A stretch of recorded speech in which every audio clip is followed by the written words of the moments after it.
قررت الحكومة الأمريكية وأخيرا بإن هي تعترف بوجود زواحف بشرية موجودة كده وسطينا وحوالينا وعايشين معانا، وده بعد ما جو بايدن رئيس أمريكا نزل بيان بيقول فيه إن احنا مش عايشين لوحدينا في كوكب الأرض، وإن احنا معانا ناس تانية من أجناس تانية من كواكب تانية موجودين حوالينا. وده طبعا بسبب انتشار فيديوهات كتير قوي بتثبت بوجود الزواحف البشرية حوالينا، وان في ناس كتير قوي عايشين حوالينا ولكن هم مش بني ادمين، زي الفيديوهات اللي انتشرت لايلون ماسك اللي بيقال فيه ان هو مش بني ادم ولكن هو من الزواحف البشريه، وفيديو الست اللي كانت في الطياره وقعدت تصرخ وتقول ان اللي قاعد جنبيها ده مش بني ادم. اخرهم طبعا واشهرهم في الوطن العربي وهي مايا صبحي اللي ظهرت واكدت حقيقه وجود الزواحف البشريه حوالينا. ولكن عايزه اقول لكم ان كل ده عادي، كلام فاضي، مش ده السبب اللي خلى الحكومة الأمريكية تعترف بحاجة زي كده،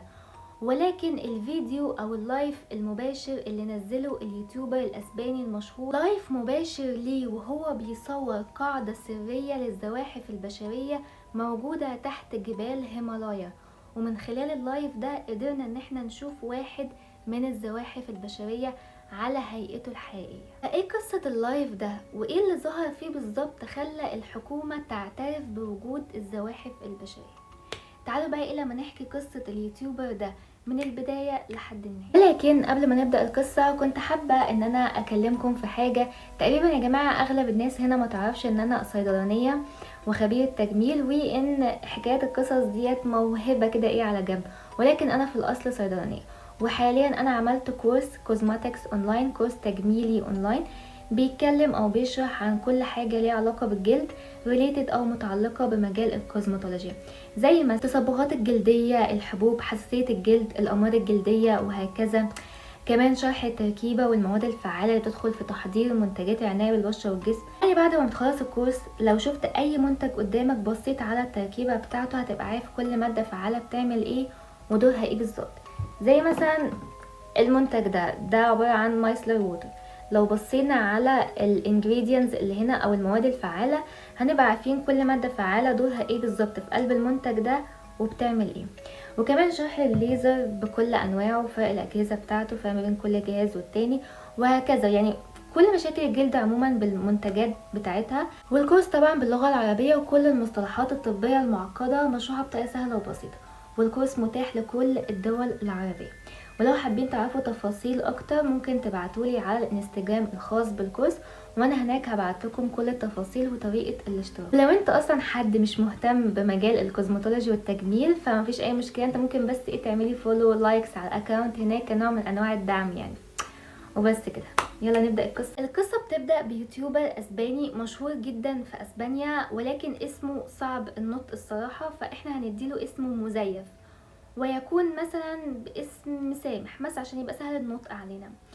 فاليوتيوبر ده كان من النوع اللي هو اغلب فيديوهاته بان هو بيحب ان هو يكتشف اماكن جديده، ويحب ان هو يدور على الغاز جديده وحاجات كده محدش بيتكلم عنها، حاجات كده خارقه للطبيعه، سوبر ناتشورال يعني ومش طبيعيه، وكل الظواهر الغريبه بيحب هو يتكلم عنها.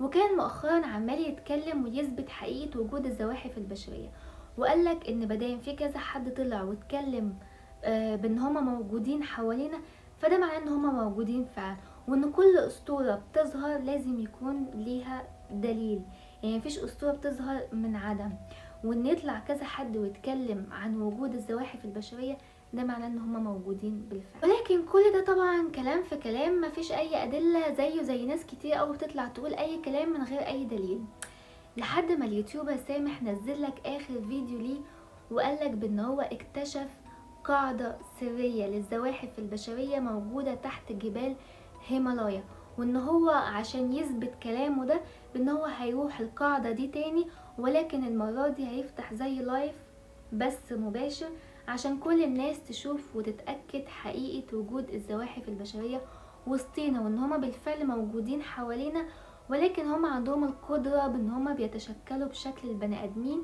عشان كده احنا ما بنشوفهمش. طبعا الفيديو ده اخد الاف الاف ملايين الملايين المشاهدات، كل الناس اتفرجت عليه وكل الناس كان عندهم فضول شديد جدا ان هما يشوفوا اللايف ده.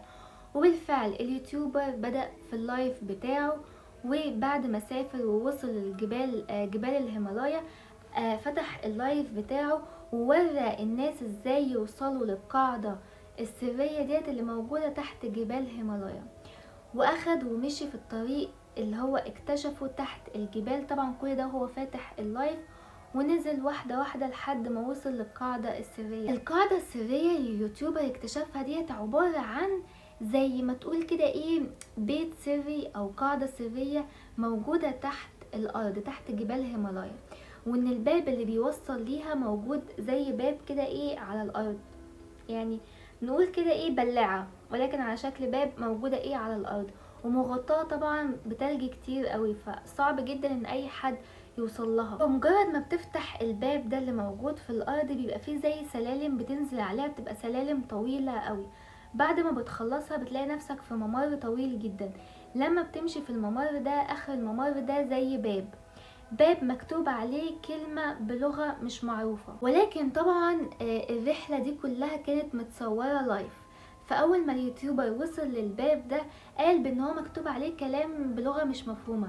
ففي واحد من المشاهدين اللي هم كانوا بيشوفوا البث قالك بان ديت لغة قديمة قوي، وان اللغة ديت معناها يعني الكلام اللي مكتوب ده يعني معناه عودة السياد الأرض، وإن اللغة ديت لغة قديمة مش موجودة أصلا على كوكبنا، وإن دي لغة من كوكب أو من مجرة تانية. وطبعا اليوتيوبر كل ده فتح اللايف، فحاول إن هو يفتح الباب، وطبعا كل الناس بتتفرج عليه. وبالفعل الباب اتفتح ودخل جوه المكان ده. المكان كان جوه زي ما تقولوا كده بيت مهجور أو مكان مهجور مفهوش حاجة خالص، بس مكتوب بلغة غريبة، نفس اللغة اللي كانت موجودة على الباب من بره، كلام كده منتشر على الحيطان كلها. فاليوتيوبر طلب من الشخص اللي ترجم الجملة اللي كانت موجودة على الباب ان هو يترجم كمان الكلام اللي موجود على الحيطان. ولكن قبل ما ده يحصل اليوتيوبر سامح حس بحركة جاية من وراه، فلسه بيلف كده عشان يشوف ايه اللي بالظبط اللي جاي من وراه، وشاف قدامه كائن غريب جدا.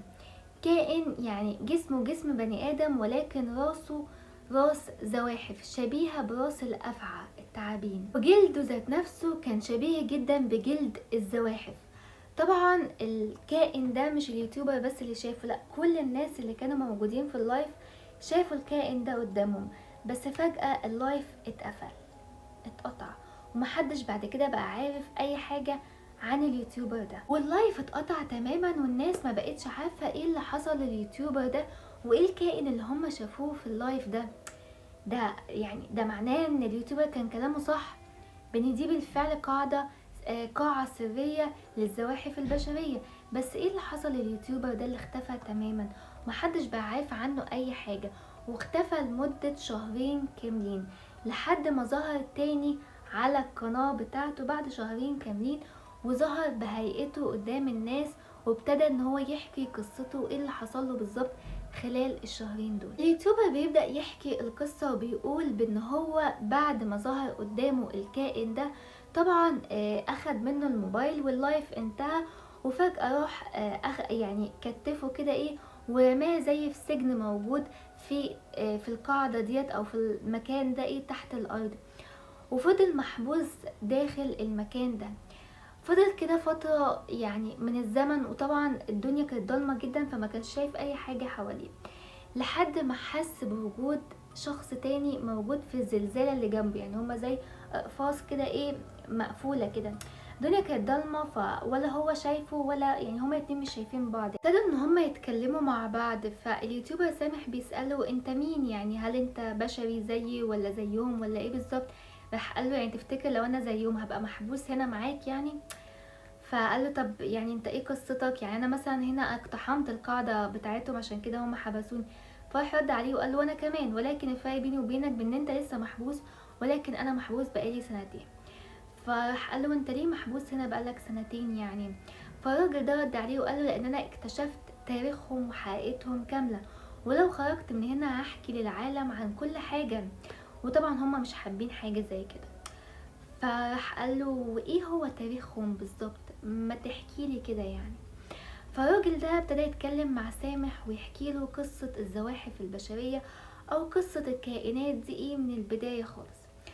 وقال له ان الموضوع بدأ من عصور قديمة جدا، من حوالي آلاف السنين، في بداية الكون، في بداية نزول الإنسان على كوكب الأرض. طبعا بعد ما سيدنا آدم عليه السلام نزل على كوكب الأرض، وبعد مرور كام 100 سنة، وطبعا البشر ابتدى يتوسع ويبقوا موجودين في كوكب الأرض يعني، وينتشروا في كل حتة. في منهم طبعا اللي كان طيب، وفي منهم طبعا اللي كان عنده نوايا خبيثة. وطبعا في الفترة ديت انتشر فيها السحر والمشعوذين، وانتشر كمان فكرة بان كل واحد عايز يبقى هو سيد الكون، وان هو اللي يحتل المدن اللي حواليه، ويقدر ان هو يسيطر على اكبر عدد من المدن او من الاراضي اللي حواليه، وان كل واحد مثلا كان حاكم دولة معينة عايز يسيطر على الدولة اللي جنبيها، وهكذا. وكان في نوع من انواع السحرة او المشعوذين كان عندهم ده، وصلوا يعني لدرجة عالية قوي من السحر، وان هم قدروا بانهم يتواصلوا مع كائنات مش موجودة على كوكب الارض، ولكن موجودة في مجرات تانية، في عوالم تانية. والكائنات ديت عبارة عن شياطين، ولكن مش شياطين كوكب الارض، شياطين كواكب تانية. يعني احنا كنا قادرين احنا على شياطين الكوكب بتاعنا عشان نجيب لنا شياطين من كواكب تانية. المهم السحرة دول قدروا ان هما يتواصلوا مع مجرات تانية، مش يعني كواكب موجودة في مجرات خارج المجرة بتاعتنا، وما تواصلوش مع الكائنات الفضائية اللي موجودة في الكواكب دي، ولكن تواصلوا مع الشياطين اللي موجودين في الكواكب دي. يعني يا جماعة زي ما احنا كوكب الارض كده عليه بني ادمين وعليه شياطين، مجرات تانية في كواكب تانية عليها بني ادمين وعليها شياطين، او عليها كائنات فضائية وعليها شياطين فضاء. فالسحرة دول قدروا ان هم يتواصلوا مع نوع من انواع الشياطين موجودين في مجرة تانية خالص تبعد عننا مئات السنين الضوئية، والنوع ده كان اسمه الزواحف البشرية.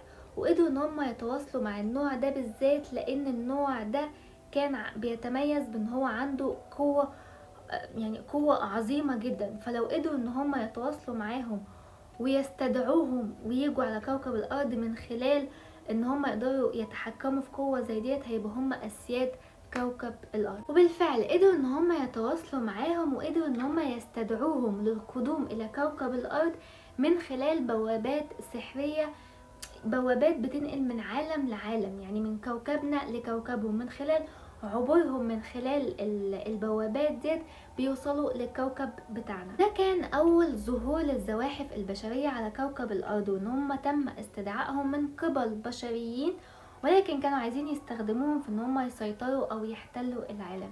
بس اللي ما كانوش يعرفوه بان الزواحف البشرية اكيد مش يعني هما مش جايين عشان يبقوا تحت رجليكم انتوا يعني، ولكن هما كان عندهم نوايا تانية خالص. وقدروا اول ما الزواحف البشرية وصلت لكوكب الارض، اول حاجة عملوها بان هما تخلصوا اصلا من السحرة اللي استدعوهم. يعني فلان الفلاني استدعى فلاني بان هو يجي عشان يسيطر معاه، اول حاجة عملها الفلاني ده لما جه قتل اصلا الشخص اللي استدعاه. وطبعا هم قتلوا السحرة دول عشان هم دول اللي عارفين بوجودهم، وعارفين بان هم موجودين، يعني هم دول اللي عارفين بوجودهم يعني. فطبعا قتلوهم لان هم كانوا عايزين وجودهم على كوكب الارض يبقى سر وما يتعرفش. وبدأوا بان هم نواياهم بان هم يسيطروا على كوكب الارض، وسموا نفسهم اسياد كوكب الارض. وده طبعا لان هم بيتمتعوا بقوة عظيمة مش موجودة عند اي حد في كوكب الارض. قدروا ان هم ينتشروا في كوكب الارض من غير ما حد يعرف بوجودهم، وده بسبب ان هم عندهم قدرة بالتخفي بان هم يبقى نفس شكل البشر، يعني نفس، يعني بيقدروا ان هم يتشكلوا في شكل البني ادمين. يعني ممكن انت اصلا يبقى صاحبك اللي جنبيك ده مش بني ادم، ولكن هو زاحف بشري. وعلى مرور العصور الزواحف البشريه قدرت ان هي تنتشر حوالينا وتتكاثر، وطبعا ما نعرفش بوجودهم لان هم بيتشكلوا في شكل البني ادمين او البشر، وقدروا ان هم يحتلوا وياخدوا مناصب عاليه جدا، زي مثلا بان هو يكون رئيس دولة وغيرها كتير، عشان يقدروا ان هم يتحكموا في البني ادمين. كان كل ما حد بيكتشف بوجودهم وينزل فيديو او يعمل اي حاجة، طبعا الشخص ده كان بيختفي تماما، والفيديو اللي بينزل كان بيختفي او بيتقال عليه ان هو فيديو مفبرك، لانهم مش عايزين حد يعرف بوجودهم. اليوتيوبر سامح رد على الراجل ده وبيقول له طب ايه غايتهم بالظبط، وليه عايزين يسيطروا على كوكب الارض، واشمعنى كوكب الارض، وليه مسمين نفسهم عودة اسياد الارض، وهم اصلا يعني البشريين هم اللي استدعوهم عشان يجوا هنا، ده مش كوكبهم. فساعتها الراجل رد عليه وقال له ببساطة لان لما البشريين دول او السحرة اللي استدعوهم وجيهم بسببهم على كوكب الارض، دي ما كانتش اول مرة هم يجوا فيها كوكب الارض، ولكن الزواحف البشرية كانت تسكن كوكب الارض من قبل ما اصلا البني ادم ينزل على كوكب الارض، ان هم اللي كانوا اسياد كوكب الارض، وان كوكب الارض ده كان بتاعهم، وان هم اللي كانوا بيحكموه. طبعا ده من ملايين السنين فاتت، بس بسبب قدوم النيزك اللي دمر الديناصورات اللي كانت موجودة على كوكب الارض، كان ساعتها كان الديناصورات وكمان الزواحف البشرية كانت موجودة. فهم لما عرفوا بقدوم النيزك ده، طبعا دي كانت كائنات عندهم علم واسع جدا ومعرفة وقوة كبيرة، فقدروا ان هم يتنبأوا بوجود او ان النيزك ده هيجي على كوكب الارض. فساعتها راحوا كلهم سابوا كوكب الارض وراحوا وعاشوا في كوكب تاني خارج المجرة ديت اصلا، عشان كانوا عارفين ان النيزك ده ايه هيدمر كل اللي موجود على كوكب الارض. وبعد قدوم النيزك اللي طبعا قتل كل الكائنات اللي كانت موجودة في الفترة دي وقضى على الديناصورات تماما، كوكب الارض فضل في حالة من يعني النيزك ده خلى ان كوكب الارض كله يبقى عبارة عن كتلة من النار لمرور الاف من السنين، لحد ما النار دي هديت وكوكب الارض رجع لوضعه الطبيعي. وكل ده والزواحف البشرية كانوا مستنيين ان كوكب الارض يرجع لحالته الطبيعية عشان يرجعوا له تاني. ولكن مع مرور الزمن نزل كائن جديد على كوكب الارض، وهو البني ادم او البشر. وطبعا وجود البشر على كوكب الارض منع بان الزواحف البشرية ترجع تاني لكوكب الارض، وان البني ادمين طبعا بقوا هم اسياد كوكب الارض او اسياد العهد الجديد، وان الزواحف البشرية ما بقتش عارفة ترجع تاني لكوكب الارض. والطريقة الوحيدة اللي تخليهم يرجعوا تاني لكوكب الارض هما انهم يرجعوا باذن من البني ادمين اللي موجودين على كوكب الارض. يعني لازم يبقى فيه بشري موجود على كوكب الارض هو اللي يسمح بدخول الزواحف البشرية لكوكب الارض مرة تانية. ومن هنا نرجع للقصة الاولانية اللي هو حكاها لليوتيوبر سامح، بان المشعوذين من البشر اللي استدعوا الزواحف البشرية وكانوا هم السبب بدخول الزواحف البشرية لكوكب الارض او عودتهم لكوكب الارض مرة اخرى. طبعا السحرة دول كانوا بيستدعوا الزواحف البشرية على اساس بان هم كائنات ييجوا علشان يساعدوهم في ان هم يحتلوا ويبقوا هم اللي مسيطرين على كوكب الارض، ما يعرفوش بان هم اصلا نيتهم بان هم كانوا جايين عشان هم بنفسهم اللي يحتلوا كوكب الارض، وعشان كده هم مسميين نفسهم عودة اسياد الارض. فاليوتيوبر سامح بيرد على الراجل ده اللي هو مش شايفه، هو سامعه بس. بيقول له طيب بس ازاي يعني عودة اسياد الارض، ما هم متخفيين، يعني اي نعم بقالهم مئات السنين عايشين حوالينا بس عايشين في الضلمة، اللي موجودين ومسيطرين دلوقتي هم البني ادمين البشر، حتى لو هم بيتشكلوا بشكل بني ادمين واخدين مناصب عالية ستيل برضك الاسم ايه، الاسم بني ادم هو اللي مسيطر. فحرد عليه وقال له ما عشان كده انا بحكي لك القصة دي دلوقتي عشان تبقى عارف قصة وتاريخ الزواحف البشرية. قال له يعني ايه يعني؟ قال له علشان لما نسيطر ونحتل على كوكب الارض بطريقة علنية تبقوا عارفين تاريخنا كويس قوي. فساعتها اليوتيوبر سامح اتخض كده، وانت ليه بتتكلم بصفة احنا ونا يا اسطى، مش انت قلت ان انت زيي ولا ايه الدنيا؟ ساعتها طبعا النور نور في المكان، واليوتيوبر سامح اكتشف بان اللي كان بيكلمه ده زاحف بشري مش بني ادم محبوس بقاله سنتين هنا زي ما قاله في البداية. الزاحف ده رد على سامح وقال له بان احنا خلاص وصلنا للغاية اللي احنا عايزينها، وهنقدر دلوقتي باننا نعلن نفسنا بشكل رسمي ونسيطر على العالم بشكل رسمي، وخلاص اصلا كوكب الارض بقى بتاعنا، وان زي ما قلت لك احنا الاسياد الاصليين لكوكب الارض. ودي كانت اخر حاجة اليوتيوبر سامح قالها او حكاها في الفيديو بتاعه اللي طبعا كان بيعرضه للناس بعد ما هو اختفى شهرين كاملين. فالناس ابتدت تسأله في الكومنتس طب انت ازاي عرفت تهرب، هو الفيديو ده كان مش فيديو متسجل، هو لايف، تمام. فالناس طبعا عماله تسأله في الكومنتس طب انت ازاي عرفت تهرب منهم، طب ايه اللي حصل، طب ازاي نصدق ان دي قصة حقيقية اصلا.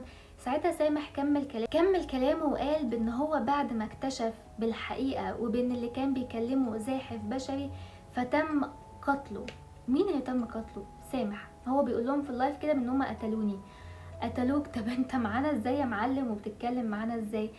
ساعتها سامح شكله او هيئته اتغيرت واتغير وبقى شكله وهيئته عبارة عن زاحف بشري، وان اصلا اليوتيوبر سامح كان مات، ولكن اللي عامل البث او اللايف المباشر ده هو واحد من الزواحف البشرية، ولكن زي ما قلنا ان هما بيقدروا يتشكلوا في هيئة البني ادمين او البشر، اي بشر هما عايزين يتشكلوا في هيئته بيتشكلوا في هيئته. وبعد ما الناس شافت هيئة الزاحف البشري اللي كان بيكلمهم لايف وبيحكي لهم تاريخ الزواحف البشرية، اللايف انتهى. وبعديها بدقايق معدودة جدا الحكومة الأمريكية تمت أو اعترفت بوجود الزواحف البشرية في وسطينا، ونبهت الناس وقالت لهم بان هم محتاجين ان هم ياخدوا مؤن او ياخدوا مأكولات معلبة على قد ما يقدروا، ويستخبوا في اماكن صعب الوصول ليها. وحظر التجوال تم فرضه على العالم كله. بقى في نوع من الهلع والفوضى حصلت في العالم طبعا، كل الناس بتحاول ان هي تستخبى في اماكن صعب الوصول ليها، وكل الناس بقوا يقتلوا بعض عن ان هم ياخدوا الاكل اللي موجود طبعا في المحلات ويخبوهم، عشان يعني كل الناس عايز تاخد اكل وتستخبى في اماكن صعب الوصول ليها. وده طبعا بعد اعلان رسمي بسيطرة الزواحف البشرية على كوكب الارض. افتكروا يا جماعة، حرب زي دي ما بين البني ادمين وما بين الزواحف البشرية، مين اللي هيكسب في الاخر وهيكسب ازاي؟ وبس كده، دي كانت نهاية قصة النهاردة. طبعا يا جماعة دي قصة يعني اكيد عارفين دي قصة خيالية، احنا عايشين اهو، ما شفناش حظر تجوال، ما شفناش ناس قصة خيالية. ولكن هي مستوحاة بقى من النظريات اللي بتحصل حوالينا، والناس اللي بتطلع كل شوية تقول بوجود الزواحف البشرية. فكنت عايزة اعرف ايه رأيكم يا جماعة في الكلام ده؟ هل تفتكروا ان ممكن النظريات دي تكون حقيقية؟ هل بالفعل احنا مش عايشين لوحدينا على كوكب الارض، وفي ناس تانية، اجناس تانية من عوالم تانية او من كواكب تانية موجودين معانا؟ هل يعني تصدقوا بوجود الزواحف البشرية، ولا دي كلها كلام بتنجان في بتنجان؟ ولو خلينا نسرح بخيالنا كده ونقول لو القصة اللي انا لسه حكيها دي كانت قصة حقيقية، تفتكروا حرب زي دي مين اللي هيكسب فيها؟